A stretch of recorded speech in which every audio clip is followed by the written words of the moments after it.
పుట్టే పిల్లల్లో హైపోస్పేడియాస్తో పుట్టే పిల్లల సంఖ్య పెరుగుతోంది. ఇప్పుడు ఇంకా రాను పెరుగుతోంది. తాజాగా ఒక 50 ఏళ్ల క్రితం ప్రతి 1000 మంది మగపిల్లలో 4 హైపోస్పేడియాస్ ఉంటే, ఇప్పుడు మీరు 1 in 250 అన్నట్టు, ఇప్పుడు అది 1 in 100, 1 in 150కి కూడా వచ్చేసింది కొన్ని దేశాల్లో.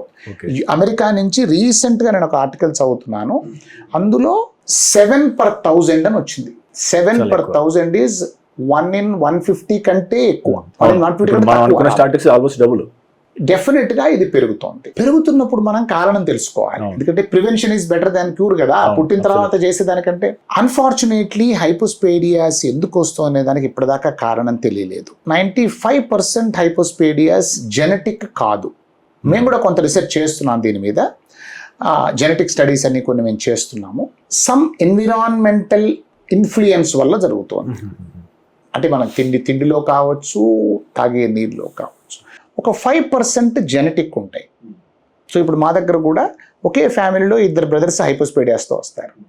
Smoking during pregnancy. ఇప్పుడు స్మోకింగ్ డ్యూరింగ్ ప్రెగ్నెన్సీ చేస్తే, అంటే అంత ముందు కానీ ప్రెగ్నెన్సీలో స్మోకింగ్ చేస్తే, smoking will increase the chance of hypertension. Pregnant మదర్లో హైపర్ టెన్షన్ ఉన్న వాళ్ళకి హైపోస్పేడియాస్ బేబీస్ పుట్టే రిస్క్ ఎక్కువ ఉంది.